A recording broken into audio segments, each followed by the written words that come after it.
Às vezes precisamos prolongar o tempo que estava programado. Amém? Pode me ajudar, Jaziel. Obrigado. Vou ficar só com essa melodia aí. Às vezes precisamos prolongar o que já estava agendado. Amém? Estava agendado 30 minutos, mas às vezes a gente precisa prolongar isso. Porque às vezes a experiência, irmãos, está além dos 30 minutos que a gente está acostumado a participar. E se a gente não quebrar essa cultura de vir para o culto sempre programado, a gente acaba perdendo o melhor de Deus, aquilo que Deus tem disponível para derramar sobre as nossas vidas. E nunca é só mais um culto, irmão. A gente nunca pode participar de um momento como esse na igreja, acreditando que é somente mais um culto no qual eu me encontro com o meu irmão e a gente celebra, é reunido e depois vai embora como se nada, se é que você me entende, tivesse acontecido. Nunca é mais um culto. Porque, irmãos, eu vou te dizer, pode ser que seja o nosso último culto, mas que seja um culto verdadeiro, que seja um culto genuíno, que seja um culto no qual, se daqui a 5 minutos ele voltar, como eu estarei? Oferecendo o meu culto racional, de todo o meu coração, dando a verdadeira adoração ao Senhor. Hoje pela manhã nós cantamos uma canção aqui, e nós dissemos ao Senhor: minha casa, meu dinheiro, minha vida, tudo é teu. Sabe, irmãos, nós precisamos ter cuidado com aquilo que nós cantamos. Amém? Eu não estou dizendo que você deve parar de cantar, mas você tem que analisar se aquilo que você canta, você está vivendo. Eu preciso parar e analisar, será que aquilo que eu estou cantando, eu estou vivendo? Porque se eu não estou vivendo, eu estou vivendo uma mentira. Amém? E Deus abomina uma vida mentirosa. Deus abomina uma vida que não segue os padrões que já foram pré-estabelecidos nas Sagradas Escrituras. E eu quero te dizer, irmãos, nós estamos nos últimos dias. Escatologicamente falando, profeticamente falando, nós estamos nos últimos dos últimos dias. E nós precisamos ver, como o apóstolo Paulo disse: vede prudentemente como andais, não como necios, e sim como sábios, remindo o tempo, porque os dias são maus. E eu sei, irmãos, que essa palavra remir é saber administrar bem aquilo que nós temos, saber administrar a nossa vida espiritual. Quando nós chegamos no final do ano, a gente sempre faz um cronograma de planejamento, né? A gente senta e diz: no ano de 2025 eu farei isso, isso, isso. E por incrível que pareça, a gente termina o ano e não consegue fazer às vezes nem metade do que aquilo que a gente programou. Na maioria dos planejamentos a gente tem, no topo da lista vou emagrecer. No topo da lista vou buscar o Senhor. No topo da lista vou ler 20 livros. E às vezes a gente não consegue colocar isso como a prioridade da nossa vida e a gente falha. Mas eu quero te dizer, irmãos, Deus não quer que a gente viva uma vida falhando. Deus quer que você viva uma vida assertiva. Mas nós precisamos entender que nós somos mais que vencedores, temos a vida de Deus em nós. Mas uma das advertências do apóstolo Paulo é: não desprezais os ardis de Satanás. Ou seja, não ande desatento, como um lutador que está com a guarda baixa. Porque se você está com a guarda baixa, você fica suscetível a um golpe. E eu vou te dizer, irmãos, a nossa guarda levantada é a nossa espada do Espírito, com a qual nós vamos poder apagar todos os dardos inflamados do maligno. A nossa guarda alta é uma vida orando em outras línguas, é uma vida não tratando um culto como um culto comum, mas um tempo de uma experiência profunda com a presença de Deus. E eu vou te dizer, irmãos, se tem um tempo que nós precisamos estar cada vez mais fortalecidos, é esse tempo que nós estamos vivendo hoje, no qual nós estamos cercados de informações, onde o mundo existem muitas vozes, mas nós precisamos ter um cuidado para compreender qual é a voz que eu estou ouvindo. Porque eu vou te dizer, irmãos, quando nós estamos ouvindo a voz do Espírito Santo, a voz da palavra de Deus, nós não vamos dar passos errados na vida. Amém? Eu sei, irmãos, que cada um de nós temos um plano perfeito traçado por Deus, no que diz respeito a um chamado individual. O plano que Deus tem para mim é diferente do plano que Ele tem para você. Mas há um chamado coletivo. Há um chamado coletivo da parte de Deus para a igreja. E esse chamado coletivo é um pilar que sustenta o corpo de Cristo. E qual é o pilar que sustenta o corpo de Cristo? A vida com Deus, uma vida de santificação. E eu quero falar com você hoje sobre santidade. Amém. não fica assustado, não olha, ixi, lá veio lá de Imperatriz para falar sobre santidade. Fica tranquilo, vai dar tudo certo no final da mensagem, amém? Mas eu quero te dizer, irmãos, que às vezes a gente está buscando coisas que não estão perdidas, amém? Eu quero saber, Senhor, qual é a tua vontade, qual é a tua vontade? John MacArthur diz algo interessante. Algumas pessoas dizem, estou buscando a vontade de Deus. Acaso a vontade de Deus está perdida? É fácil encontrar a vontade de Deus. Está bem aí, no livro dele. Aleluia. Quando estudamos a Bíblia, nos deparamos o tempo todo com a expressão, esta é a vontade de Deus. Então, às vezes, a gente está buscando coisas que não estão perdidas, e a gente está dizendo, Senhor, eu quero saber qual é a tua vontade, qual é a tua vontade. No que diz respeito a uma vida alinhada com os princípios de Deus, eu quero que você abra comigo em 1 Tessalonicenses, capítulo 4, no versículo 6. Primeira carta de Paulo aos Tessalonicenses, capítulo 4, no versículo 6.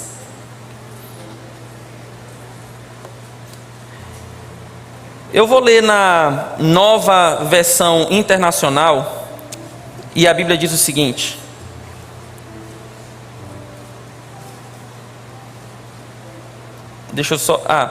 versículo 3, desculpa, 1 Tessalonicenses 4, 3. Pois esta é, diga comigo, esta é a vontade de Deus. Aí olha que o apóstolo Paulo vai dizer, a vossa santificação, que vos abstenhais da prostituição, que cada um de vós saiba possuir o próprio corpo em santificação e honra, não com desejo de lascívia, como os gentios que não conhecem a Deus. Quem aqui conhece a Deus? São poucos que conhecem a Deus. Quem aqui conhece a Deus? E que nesta matéria ninguém ofenda nem defraude o seu irmão, porque o Senhor contra todas estas coisas, como antes nos avisamos e testificamos, claramente é o vingador. Porquanto Deus não nos chamou para a impureza, e sim para a santificação. Dessarte quem rejeita estas coisas, não rejeita o homem, e sim a Deus, que também vos dá o seu Espírito. Amém? Então, irmãos, o apóstolo Paulo está dizendo o seguinte, olha, há uma vontade de Deus no que diz respeito a uma questão coletiva para a igreja. E qual é a vontade de Deus? Santificação. E aí vai falar sobre alguns quesitos que nós podemos seguir para viver essa vida santa. Mas eu não quero tratar, irmãos, somente sobre coisas exclusivas daquilo que o apóstolo Paulo fala. Mas, irmãos, eu acredito que uma vida de santificação, ela não é somente uma parte, mas ela é um todo. Porque ela faz parte da vida de todo cristão. Quando nascemos de novo, nós somos lavados pela água da palavra. E fomos santificados pela lavagem da palavra. E quando nós nos expomos às verdades das Escrituras, irmãos, é inevitável que nós venhamos mudar o nosso comportamento. Por quê? Porque a partir desse momento, eu tive um encontro com a glória de Deus. Eu tive um encontro com Jesus. Quando você vai olhar, irmãos, dois lados do apóstolo Paulo, você vê um homem que antes era perseguidor da igreja. Mas ele tem um encontro com uma luz, e a partir daquele momento, a sua vida é transformada. Mas a vida do apóstolo Paulo não foi transformada por osmose, foi transformada por comportamento. Ao ponto de Paulo dizer, eu esqueço das coisas que para trás ficaram e eu prossigo para o alvo. Só se esquece quem está sendo lembrado. Então, não me diga que o apóstolo Paulo não foi tentado a lembrar das coisas que fazia. Ele foi, mas ele disse, esquecendo-me das coisas que para trás ficaram. Então, quando nós entregamos a nossa vida para Jesus, nós somos regenerados pelo lavar da palavra, pelo sangue de Jesus. Mas há, irmãos, uma participação humana, para que nós possamos experimentar da boa, da agradável e da perfeita vontade de Deus. E de fato, irmãos, Deus nos chamou para viver uma vida próspera, bem-sucedida, abastada, cheia daquilo que Ele já prometeu para nós. Mas há um pilar que sustenta todas essas coisas. E qual é o pilar que sustenta todas essas coisas? Santidade ao Senhor. Porque, irmãos, não tem como sustentar uma vida de ser bem-sucedido, mas os pilares não estarem estruturados. E a gente fica com aquele sentimento de uma sensação de uma falsa aprovação. Já que as coisas estão acontecendo, isso quer dizer que Deus está comigo. Mas eu quero te dizer, irmãos, às vezes existem coisas que estão acontecendo, mas existem coisas lá na base que não foram corrigidas. E a gente consegue medir na balança somente um lado e dizer, não, por esse lado aqui eu estou sendo aprovado. Mas pela base, que é a santificação, a santidade, será que eu também estou? Porque o apóstolo Paulo está dizendo, olha, a vontade de Deus é a santificação de vocês. Eu vou te dizer, irmãos, viver uma vida santificada, santa, é um comportamento diário. Assim como você tem que acordar e escovar os dentes todos os dias, nós precisamos ter um comportamento de santificação de forma diária. Se a gente não começar a viver dessa forma, nós vamos virar o ano com o mesmo comportamento, com as mesmas atitudes, e vai pensar assim, não, é porque eu estou sendo aprovado, as coisas estão dando certo. Existiam homens que viam que as coisas estavam dando certo, mas eles não estavam sendo aprovados por Deus. Um exemplo que eu sempre gosto de citar é o de Sansão. As coisas estavam acontecendo, a unção estava vindo, o povo estava sendo desbaratado, mas Sansão estava sendo reprovado. Mas eu quero te dizer, irmãos, muito mais importante, uma vez Léo pregou sobre isso, do que o que você faz, é a pessoa que você está se tornando enquanto você faz. Amém? E nós precisamos compreender que no que diz respeito a uma vida santa, isso vai requerer de nós uma atitude. O reino de Deus é tomado pelo esforço, e aqueles que se esforçam se apoderam dele. Ah, mas a tradução, irmão, é esforço, é renúncia. Certa vez Jesus vai falar sobre uma parábola, ele diz, olha, aquele que quer construir uma torre, antes dele construir aquela torre, Lucas capítulo 14, ele diz, tem alguém que vai construir uma torre, mas antes de construir essa torre, ele se senta para calcular os custos, para saber se ele tem ou não condição de concluir essa obra. Irmãos, eu vou te dizer uma coisa, o evangelho, entregar a vida a Cristo, é de graça, é pela graça. Você não precisou fazer esforço para ser salvo, Jesus fez o esforço por você. Mas será que a gente não está pesando às vezes só um lado da moeda e desbalanceando o outro lado? Dizendo, não, já que eu não preciso pagar o preço por nada, porque Jesus pagou, e no que diz respeito à cooperação que eu tenho que fazer, porque nós somos cooperadores de Deus como filhos amados, e por outro lado, a cooperação que eu tenho que fazer, como é que isso vai funcionar? O reino de Deus, irmãos, vai funcionar trabalhando como um motor, onde aqueles negócios lá ficam fazendo assim, pois é. Se um desse vai parar, que com certeza não é o lado de Deus, porque Deus está trabalhando o tempo todo, às vezes a nossa irresponsabilidade de não abraçar o seu plano perfeito e não seguir os seus princípios, está fazendo com que algumas coisas deixem de acontecer na nossa vida. E eu vou te dizer uma coisa, irmãos, santidade é a moeda que move os céus. Na verdade, eu vou mais fundo, a porta dos céus tem um nome, santidade ao Senhor. Sem santidade, ninguém verá o Senhor. Se não vai viver uma vida santa, não verá o Senhor. Se não vive uma vida santificada, não tem como. Ou seja, a santidade é a porta que abre o céu. Se eu não tiver um comportamento santo, não adianta. Posso fazer todo o esforço do mundo, mas receberei uma frase: servo mau e negligente, não vos conheço. Irmãos, isso é tão sério que às vezes as pessoas podem tratar mensagens como essa e dizer, isso é uma mensagem legalista. Não, isso é uma mensagem cristocêntrica. Porque quando o Senhor nos desperta para viver uma vida como Ele vive, Jesus está dizendo assim, eu não quero que você viva no padrão terreno, eu quero que você viva no padrão cristão. Jesus nunca vai descer não, eu vou descer no teu nível. Não, irmãos, há um esforço que a gente tem que fazer para chegar, para viver uma vida, sede santos, porque eu sou santo. Vou dizer de novo, sede santo, porque eu sou santo. Quem é que é santo? Ele. E qual é o convite dele? Vocês também precisam ser. Irmãos, às vezes as pessoas estão colocando uma responsabilidade nas suas falhas e dizendo, não tem como ser assim. Santo como Deus quer que a gente seja. Se Ele está dizendo que tem, é porque tem, irmão. Acabou. Ser de santo porque eu sou santo. Então Ele já disse, acabou, está dito. Ah, mas é difícil. Por que é difícil? Aí a gente tem que sentar e ver onde está a raiz do problema. Do porquê está sendo difícil. Está sendo difícil porque é difícil ou está sendo difícil porque eu torno as coisas difíceis? Porque eu não pratico: aquele que quiser vir após mim, pegue a sua cruz e siga-me. Ou seja, abandone os seus maus comportamentos e siga-me. Abandone a pornografia e siga-me. Abandone a prostituição e siga-me.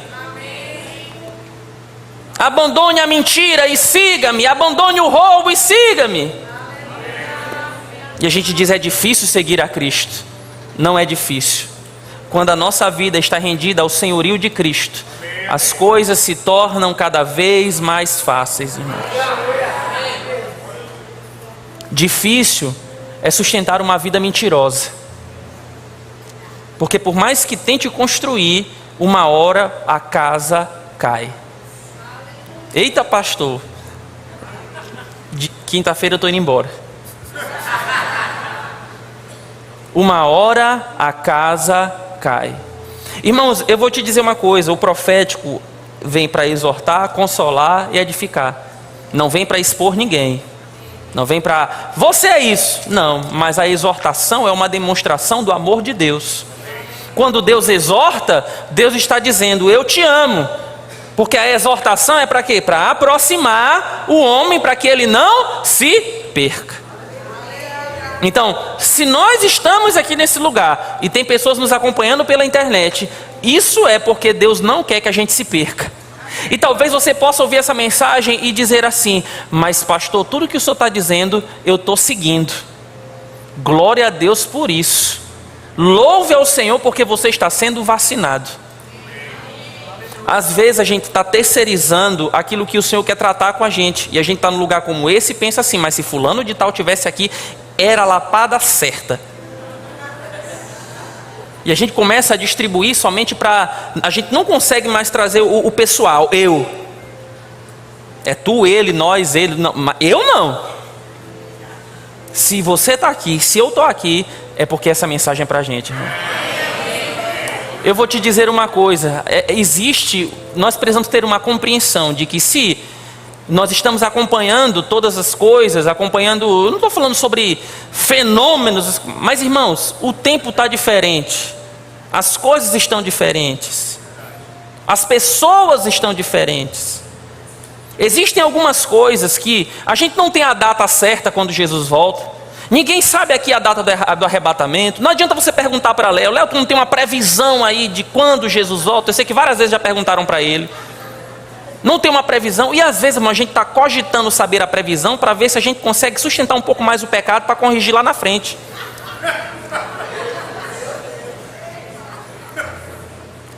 Você está rindo, irmãos? Mas o reino de Deus funciona com seriedade. Amém? Porque irmãos, por que geralmente eu prego mensagens como essa? Porque eu sei o mundo que eu vivi. E eu sei o tanto que o diabo, ele cobra pela vida das pessoas. Com a mesma mão que ele dá, é a mesma mão que ele toma. Pode ser que ele não tome agora, mas chega uma hora que a fatura do cartão chega. Não é? A fatura não chega para você do cartão de crédito? Pois é, chega uma hora que a conta chega também.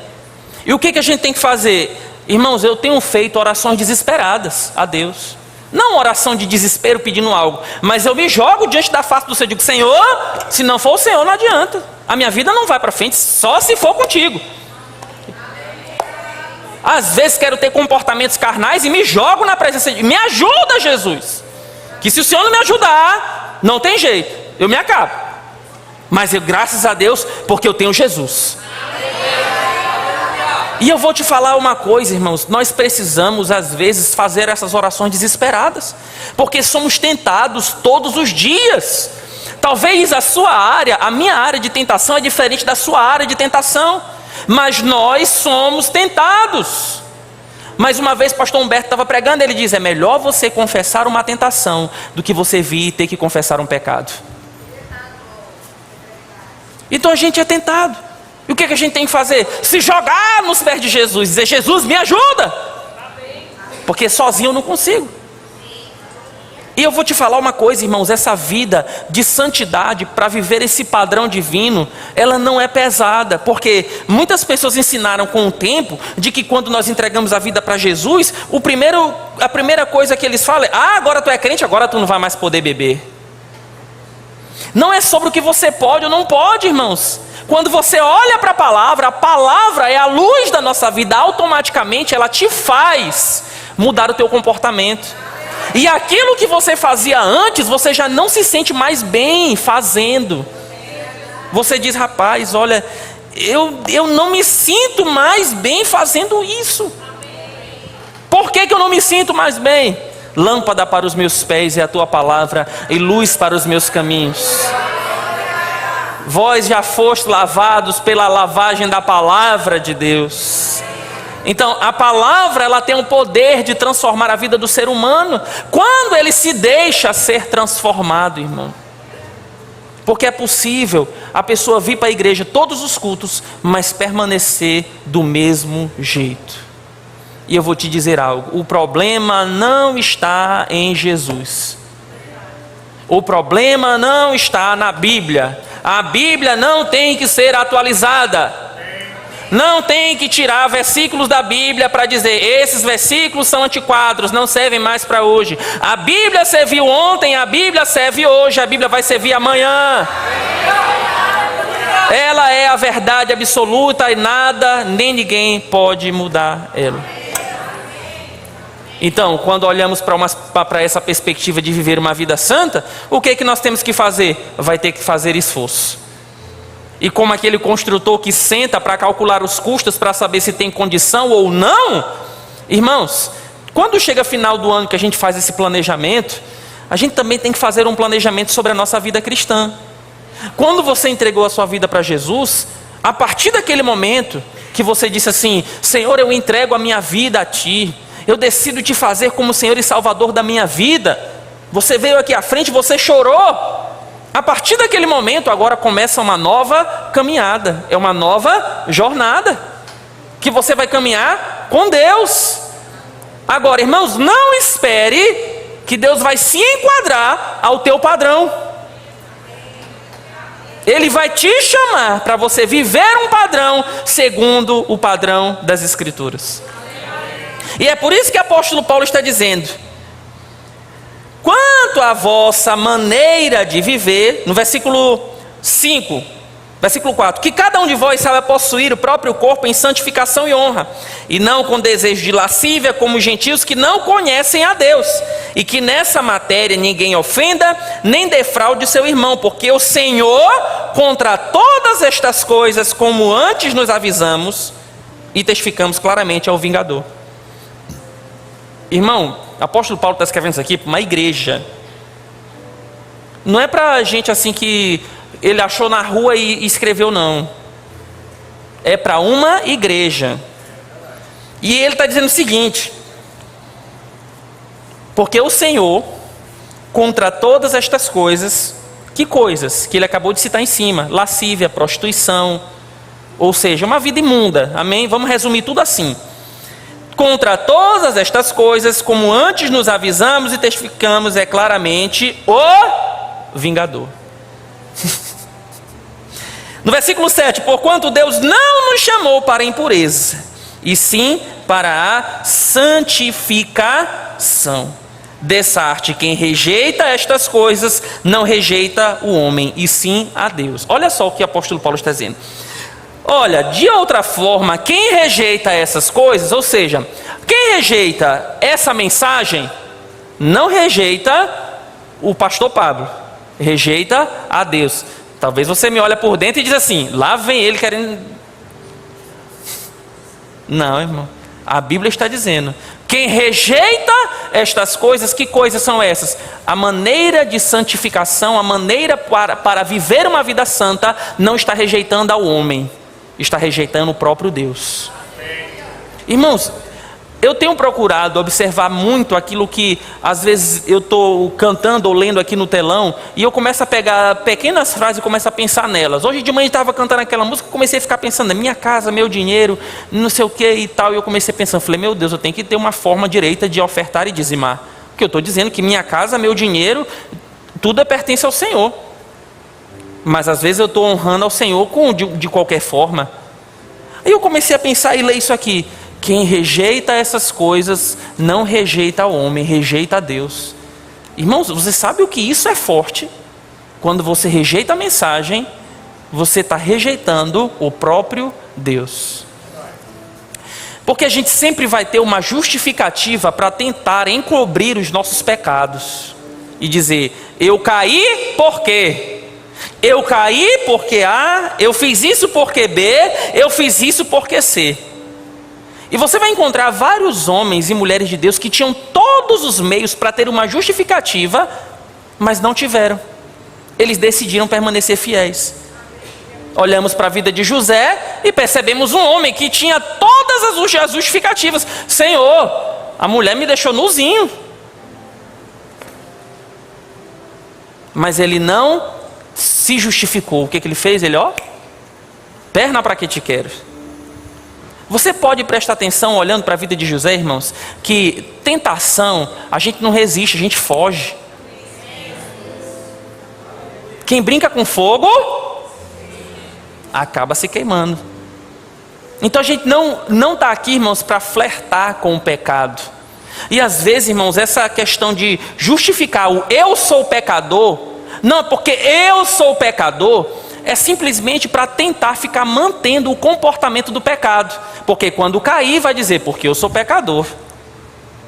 Mas nós compreendemos em cada culto, em cada, às vezes, aula do rema que você tem, aquele que não conheceu o pecado, Deus o fez pecado por nós, para que nele fôssemos feitos a justiça de Deus. Não o pecado de Deus, mas a justiça de Deus em Cristo Jesus. E agora o que eu faço? Eu me posiciono. E eu vou te dizer, irmãos, vai requerer de nós sim. A gente vai ter que se esforçar. A gente vai ter que dizer não para muita coisa. A gente vai ter que dizer não para muito comportamento. A gente vai ter que dizer não para muita atitude. A gente vai ter que dizer não para muitas propostas que aparentemente vão nos favorecer. Mas existem caminhos que aos olhos do homem parece bom, mas aos olhos do Senhor é caminho de morte. Relacionamentos que às vezes entramos e dizemos, esse é o melhor de Deus para mim. E Deus está dizendo, não é isso que eu tenho para você. Mas o que acontece? O emocional se envolve tanto, que aquilo que para Deus é rejeitado, a pessoa acredita que é aquilo que Deus está trazendo como enviado. Não aceite o que Deus rejeita, irmão. Não abrace o que Deus rejeita. Não vivamos uma vida fora do propósito de Deus, acreditando que de uma certa forma, porque as coisas estão dando certo, eu estou sendo aprovado. Não funciona assim. A moeda que sustenta os céus, o pilar que sustenta a glória de Deus é a santidade, é a santificação. A Bíblia diz que os anjos estão diante do trono do Senhor, gritando, santo, santo, santo, santo é o Senhor dos exércitos. Toda a terra está cheia da sua glória. Irmãos, eu vou te dizer uma coisa, você sabe o que é você declarar santo, santo, santo, santo? Você está reverenciando a presença daquele que emana a santidade. Agora, se eu te falo que a santidade, a santificação é um comportamento diário e vai requerer de mim algumas atitudes, e você vai dizer, mas eu vou ter que abrir mão disso? Irmãos, eu vou te dizer algo, Deus nunca vai despedir os seus filhos de mãos vazias. José abriu mão de um prazer momentâneo e se tornou um governador, um administrador das coisas de Faraó. Você acha que uma pessoa que abre mão, que renuncia, vai sair da presença de Deus de mãos vazias? Jamais. Agora, qual era a intenção do coração de José? Era porque ele estava, irmãos, José estava focado em ser governador? Não, José estava focado em agradar a Deus, irmão. José só queria uma coisa: agradar a Deus. Não importava ser governador, presidente, não importava ser a maior autoridade que existisse. A única coisa que José queria na vida era agradar o coração de Deus. Mesmo Davi, no seu momento mais vulnerável, ele disse: Senhor, arranca tudo de mim, mas só não tira de mim a tua presença. Irmão, o rapaz tinha caído. Ele mesmo já estava se achando desenganado e dizendo assim: Senhor, faz o seguinte, tira tudo, mas só não me tira uma coisa: a tua presença. Aí você me diz que Davi estava interessado nas coisas? De forma nenhuma, irmão. Davi só não queria perder aquilo que era mais importante para ele. Às vezes a gente está deixando de pecar porque a gente tem medo de ir para o inferno. E dizendo, não, ainda fala assim: Deus me livre, não vou pecar, porque se eu pecar, o inferno me espera. Irmãos, a gente não peca, é porque a gente ama a presença de Deus, porque a gente só tem um propósito: agradar a Ele, amar a sua presença, adorar a sua presença. E eu vou te dizer, nós estamos vivendo agora os últimos dias. Ah, pastor, não vou casar. Problema, você vai casar com Jesus, irmão. Quer casamento melhor do que esse? Ah, você fala aí que você já casou. Graças a Deus, irmão, te vira.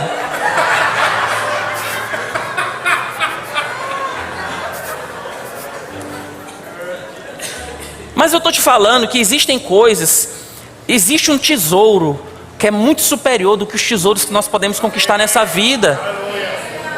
Existem coisas, uma coisa maior que é muito superior do que aquilo que a gente pode conquistar nessa vida. Você pode ter todas as coisas e ao mesmo tempo não ter nada. Você pode conquistar todas as coisas e ao mesmo tempo não ter conquistado nada, porque nós só temos o senso de ter conquistado tudo quando nós temos a presença dele. E essa vida de viver esse padrão santo, de pensar, ser santo como ele é santo, ser santo como ele é santo. Irmãos, nós somos um povo da palavra da fé, amém? Quando você precisa de dinheiro, o que você faz? Amém, dinheiro vem, porque a gente foi ensinado sobre isso. Mas eu vou te dizer, essa igreja te ensina também sobre você viver uma vida com princípios. O mesmo esforço que você tem para declarar um dinheiro para que você pague a sua conta, você também tem que ter o mesmo esforço para dizer: eu tenho que ser santo, porque Ele é santo. Sem santidade eu não verei o Senhor. Aleluia. E eu vou te dizer, irmãos, quando você decide viver essa vida, entende o que eu vou te dizer? Quando você decide viver a vida seguindo os padrões divinos, olha, existe uma diferença entre viver os padrões divinos e viver uma vida perfeita. Ninguém é perfeito. Esquece isso, irmão. Esquece isso. Ninguém aqui é perfeito. Todo mundo aqui tem um defeito que se só Jesus sabe, só teu marido e tua esposa sabe dos teus defeitos. Amém. Não olha para a irmã não, irmão. Mas todo mundo sabe. As coisas que a gente faz às vezes em casa, o comportamento que a gente tem, não são comportamentos que são carnais, mas às vezes a explosão, aquela coisa toda que você tem que dizer: Senhor, me perdoa, meu irmão, me perdoe. A gente sabe das nossas falhas. Mas, irmãos, o problema é quando a gente não faz nada com a falha que tem. E você se acostuma em viver assim. Jovens, adolescentes, não sei porque que eu vou falar para vocês, mas vou falar. Eu sou jovem ainda, mas falta 5 anos para completar 40 anos. Mas a nossa juventude, o que o apóstolo Paulo diz? Aqueles que não casaram ainda, sirvam ao Senhor. Invista a sua vida servindo ao Senhor. Por quê, irmãos? Porque quando você casa, o apóstolo Paulo diz: agora você está dividido. Agora você está dividido. E isso não é maldade, é o padrão. Deixará o pai e mãe, o homem, e se unirá à sua mulher, se tornarão uma só carne. Agora vai viver ali para cuidar da casa, para fazer as coisas.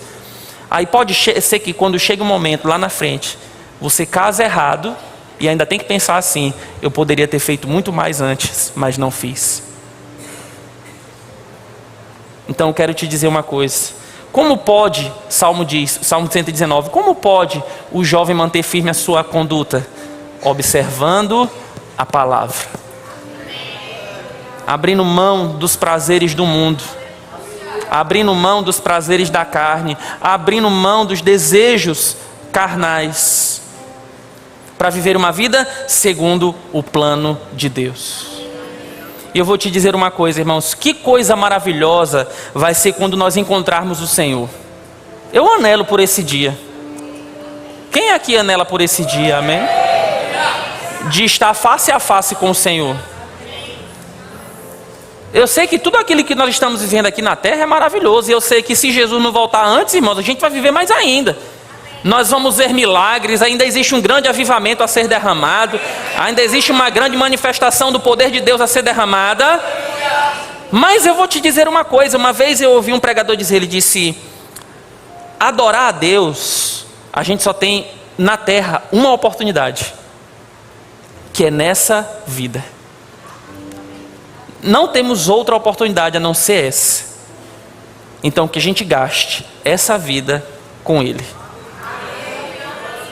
Se tiver que abrir mão, vou abrir mão.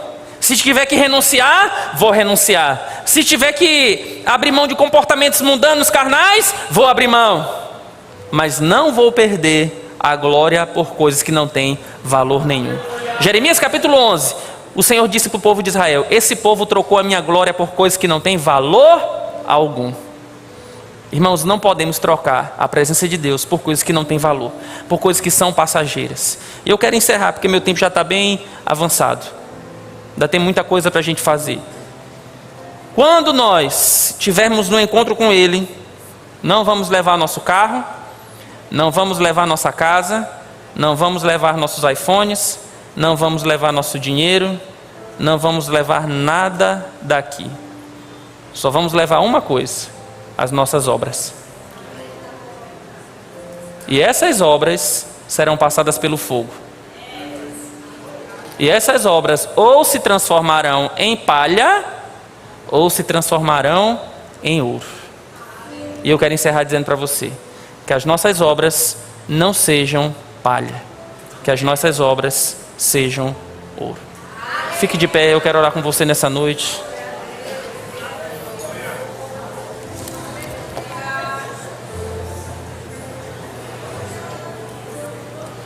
Feche os teus olhos. Pai, no nome poderoso de Jesus. A gente pode ficar na mesma canção, não, essa daí que está. Pai, no nome poderoso de Jesus, nós queremos honrar e reverenciar a Tua presença nesse lugar, Senhor. Esse templo, essa casa, nós queremos viver ele o tempo todo debaixo da Tua glória, tendo experiências com a Tua presença, tendo intimidade com a Tua presença. Nós queremos experimentar um pouco, Senhor, do que é estar aí, nos céus de glória. Nós sabemos, Pai, que o que nós vamos viver na eternidade é reflexo daquilo que nós estamos vivendo aqui.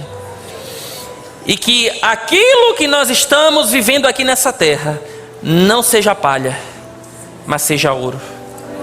Pai, no nome de Jesus, eu oro nessa noite para que caia um temor sobre as nossas vidas nessa noite. A Tua palavra diz que o temor ao Senhor é o princípio do saber. Nós queremos viver a nossa vida com temor ao Senhor. Não viver uma vida leviana, não viver uma vida fora da vontade de Deus, não viver uma vida de qualquer jeito, mas viver uma vida amando o Senhor cada vez mais. Queremos viver uma vida na qual nós colocamos Jesus como o centro e o foco da nossa vida, Senhor. Senhor, muito obrigado pelo Espírito Santo. Muito obrigado pelo Espírito Santo. Muito obrigado pelo Espírito Santo. Em nome de Jesus. Eu quero te dizer algo. Depois eu vou fazer um convite, mas eu quero falar algo com você. A gente está hoje no nosso último culto do ano de 2024. Último culto de domingo do ano de 2024. Quantas coisas maravilhosas nós vivemos no ano de 2024. Quantas coisas poderosas nós vivemos em 2024. Mas eu quero te dizer que a gente está passando para um outro ano agora. Cronologicamente falando, é só um número que vira. Sai do 31 e volta para o número 1. Mas para um novo ano, vai requerer de nós novas atitudes. Amém? Uma rendição maior, um quebrantamento maior, uma adoração maior. Eu tenho, irmão, entende uma coisa, eu tenho no meu coração uma coisa, o Senhor falou comigo isso, eu senti isso, uma percepção no meu espírito. Eu compartilhei com Thalita, compartilhei com algumas pessoas, mas eu tenho no meu espírito sobre isso. E não me condene, não fica assim, eita pastor e tal, não sei o quê. 2025 vai ser como se você fizesse uma viagem de avião e você fosse enfrentar algumas turbulências, passando por algumas nuvens pesadas. O avião está lá balançando. Mas eu vou pegar o exemplo de Rafael, que Rafael, quando ele viaja, irmão, é um negócio assim que é sério, é escandaloso. O avião pode balançar, pode tremer. Ele está no terceiro céu com Jesus, irmão, dormindo até já chega. E quando chega no destino, Rafael, tu viu aquela turbulência? Ele disse, cara, nem percebi. E eu senti no meu coração isso.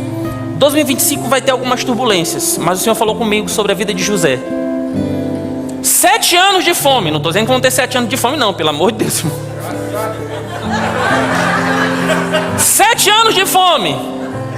A terra que José estava, uma terra próspera. José administrava e alimentava um povo. Escassez, irmão. A Bíblia diz que era uma fome que nunca tinha existido, mas José estava lá.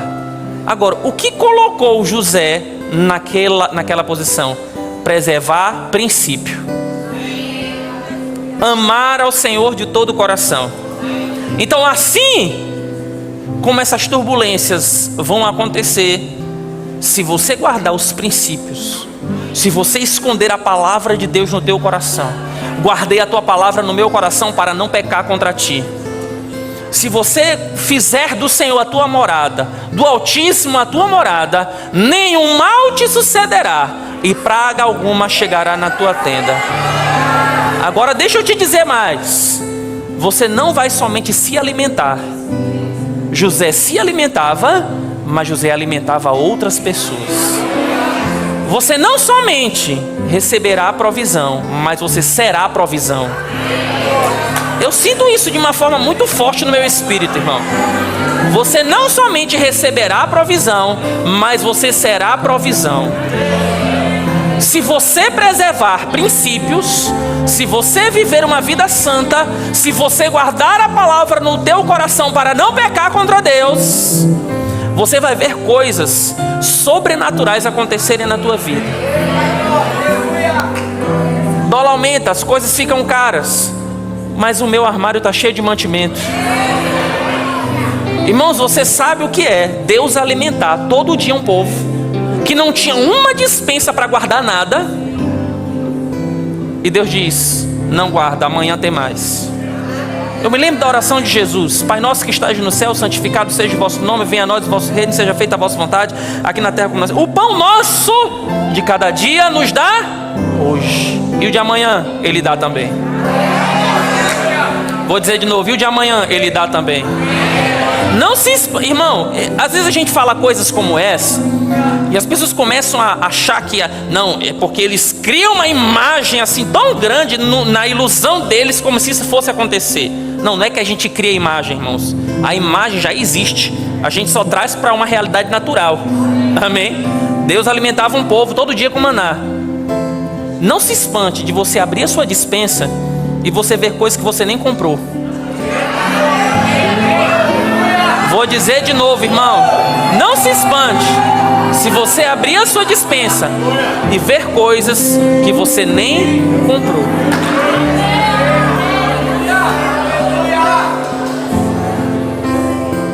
Oh, Senhor. Feche os teus olhos.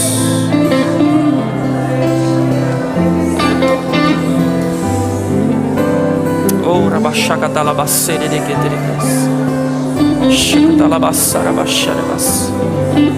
Xerebacasarabacatelebrahas. Xarabacasarabacatalabaxiarabas. Brandelebequiaxiacatalabrahas. Xerabacantolobrosorebrecantalabras. Xerababababas. Xerabacandolobrobodorebrosorebrecantalabras. Xicandalabramandarabacassede de queterebrehisso. Xabramandalabramanas. Há uma presença nesse lugar. Há uma glória nesse lugar. Há uma glória nesse lugar. Há uma glória nesse lugar.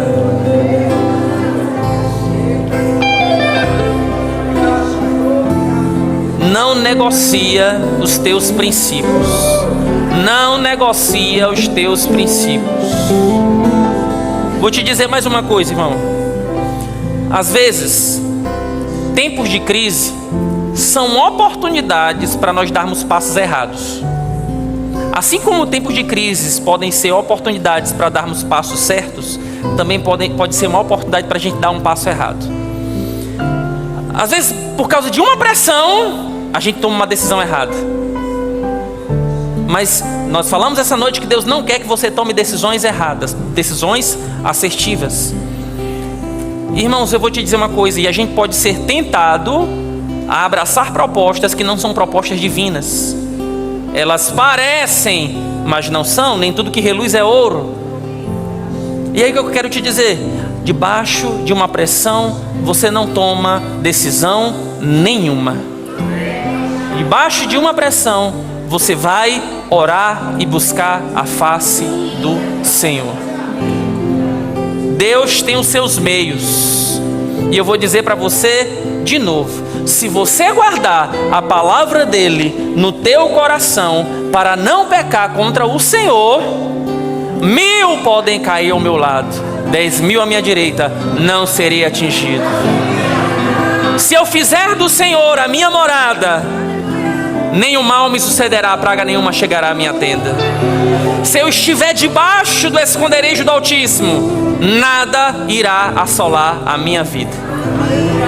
Então, para encerrar, eu quero te dizer: faz uma faxina. Sabe que no final de ano sempre a gente faz uma faxina? Eu tenho que tirar isso, quero começar minha casa com uma vida nova. Vamos arrumar nossa casa espiritual. O que é que eu tenho que mudar? Vai tirar. Tira. Isso, tira tudo. É pornografia, joga os computadores fora, acabou tudo. É traição, acabou, não quero mais. Vou limpar a minha vida, arrependei-vos, porque é chegado o reino dos céus. E agora, Senhor, vamos viver uma história juntos. Eu quero encerrar essa noite perguntando se existe alguém nesse lugar. Queria que a igreja orasse. Tem alguém nesse lugar que você ouviu essa mensagem, você sabe que o tempo se aproxima, você sabe que a vinda do Senhor é certa, e você sabe que existe uma necessidade no teu coração pela presença de Deus, e você nunca tomou a decisão de fazer Jesus como Senhor e Salvador da tua vida. Você encontra essas pessoas reunidas aqui, levantando as mãos, adorando ao Senhor, e você sabe que no teu coração você deveria estar participando disso. A criação tem anseio pela presença de Deus.